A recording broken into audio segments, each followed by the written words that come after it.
বিশ্বাস করুন এটা এত মজাদার একটা খাবার যেটা মাংস, কুরমা ও পোলাও এবং রেস্টুরেন্টের খাবারগুলোকেও হার মানাবে। আসসালামু আলাইকুম everyone, welcome back to my video.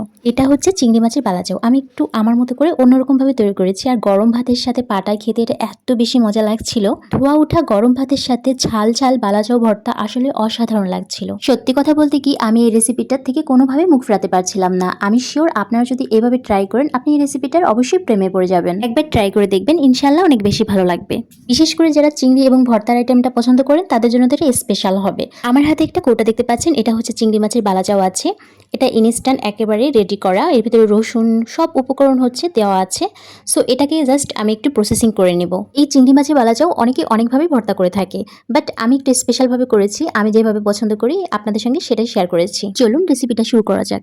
এখানে চুলায় আমি একটা কড়াই নিয়ে নিয়েছি এবং কড়াইটা গরম হয়ে আসলে এখানে আমি সরিষার তেল অ্যাড করে দিব। সরিষার তেলটা খুবই সামান্য পরিমাণে দিব এবং এখানে ইনস্ট্যান্ট বালাচাওটা দিয়ে দিব। যদিও এটা রেডি করা, বাট আরেকটু মুচমুচে হওয়ার জন্য আমি এটা হালকা করে এই সরিষার তেলে ভেজে নিব, যাতে করে পাটায় বাটার সময় এটা একদম গুঁড়ি গুঁড়ি হয়ে যায়। একদম বেশি টাইম ধরে এটাকে ভাজা যাবে না। আমি 1 মিনিটেরও কম সময় ধরে হালকা লো হিটে এটাকে ভেজে নিয়েছি, জাস্ট একটু বেশি মচমচে হওয়ার জন্য।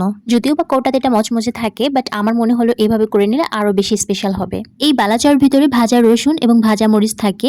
আরো বেশি ঝাল হওয়ার জন্য এখানে আমি লাল মরিচ গুঁড়ি অ্যাড করে দিচ্ছি, যাতে একটু আরো বেশি ঝাল ঝাল হয়। একটু বেশি ঝাল ঝাল হলে খেতে সব থেকে বেশি ভালো লাগে। সো এগুলো ভেজে নেওয়া হয়ে গেছে, এখন এটা উঠিয়ে রাখবো। উঠিয়ে নেওয়ার পরে কড়াইটাকে একটু ক্লিন করে নিয়েছি এবং এখানে আবারও সরিষার তেল অ্যাড করে দিব। এইবার সরিষার তেলের পরিমাণটা একটু বেশি দিব।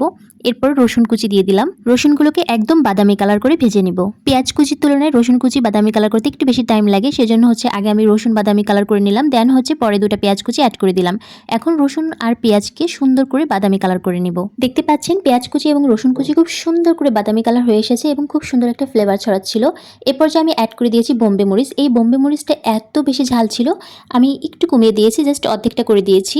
এবং এখানে ধনিয়া পাতা অ্যাড করে দিলাম। এগুলোকে জাস্ট হালকা করে মিক্স করে নেব। এই তো এভাবে মিক্স করে নিলেই হয়ে যাবে। সো এখানে হচ্ছে আমি লবণ অ্যাড করে দিব পরিমাণ মতো। এক্সট্রা পরে আর লবণ অ্যাড করব না, এখানেই আমি লবণ অ্যাড করে দিব। সব মিলিয়ে আমার লবণের পরিমাণটা এতটুকুই লেগেছে এবং টান লবণ হয়েছিল। সো এটা মিক্স করার পরে এটাও আমি সাইড করে উঠিয়ে রাখবো। দেন হচ্ছে চলে যাব পাটাতে। এই কাজটা অবশ্যই শিলপাটাতে করতে হবে, কোনোভাবেই ব্লেন্ডারে ব্লেন্ড করা যাবে না। ব্লেন্ডারে ব্লেন্ড করলে একদমই ভালো আসবে না। এখানে গরম করে নিয়ে বালাচাওটা দিয়ে দিলাম। এরপরে শিলপাটাতে এটা আমি গুঁড়ি করে নিব। এখানে আমি সব উপকরণগুলো রেডি করে নিয়েছি, আর কোনো উপকরণ আমার লাগবে না। সরিষার তেল যখন রসুন আর পেঁয়াজ ভেজেছি তখন একটু বেশি পরিমাণে দিয়ে নিয়েছি, সেজন্য এক্সট্রাভাবে আর সরিষার তেলও লাগবে না। এখন জাস্ট এটাকে আমার শুধু বেটে নিতে হবে। অনেক দিন যাবত শিলপাটাতে কাজ করা হয় না, ব্লেন্ডারে মশলা ব্লেন্ড করি। সো অনেক দিন পর শিলপাটাতে কাজ করছি। এই যে পাটায় বাটা যে ভর্তাগুলো, এগুলো শুধুমাত্র এই শিলপাটাতেই মজা লাগে। ব্লেন্ডারে ব্লেন্ড করলে একদমই অন্যরকম আসে, টোটালি ভালো লাগে না। আপনারা চাইলে এখানে কাঁচামরিচও অ্যাড করতে পারেন এবং হচ্ছে চিলি ফ্লেক্স শুকনা মরিচ ভেজেও নিতে পারেন। বাট আমি যে বোম্বে মরিচটা দিয়েছি সত্যি কথা অনেক বেশি ঝাল ছিল, এবং লাল মরিচ দিয়েছি, এতেই আমার এনাফ, আর লাগবে না।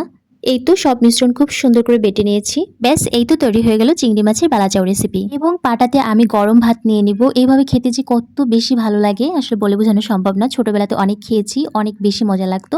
সো সেই অভ্যাসটা রয়ে গিয়েছে। সত্যি আমার কাছে এই রেসিপিটা না অসাধারণ লাগে। এখানে টান লবণ হয়েছিল, আমার এক্সট্রা করে লবণও নেওয়া লাগেনি, এবং ঝালটাও পারফেক্ট। একটু ঝালটা বেশি হয়েছিল, এই জন্য বেশি মজা লেগেছে। সত্যি আমার কাছে অসাধারণ লেগেছে। আমি শিওর আপনি যদি এই রেসিপিটা এভাবে তৈরি করেন, ইনশাল্লাহ আপনারও অনেক বেশি ভালো লাগবে। সো ফ্রেন্ডস, আমার আজকের ভিডিওটা আপনাদের কেমন লাগলো অবশ্যই জানাবেন। আমার রেসিপির কোনো অংশ যদি আপনাদের ভালো লেগে থাকে তাহলে একটু লাইক করে দিবেন। চাইলে ফ্রেন্ডস এবং ফ্যামিলির সঙ্গে শেয়ারও করতে পারেন। আজকের মতো এখানে বিদায় নিচ্ছি। দোয়া করি সবাই সুস্থ থাকবেন, ভালো থাকবেন। আল্লাহ হাফেজ। Thanks for watching.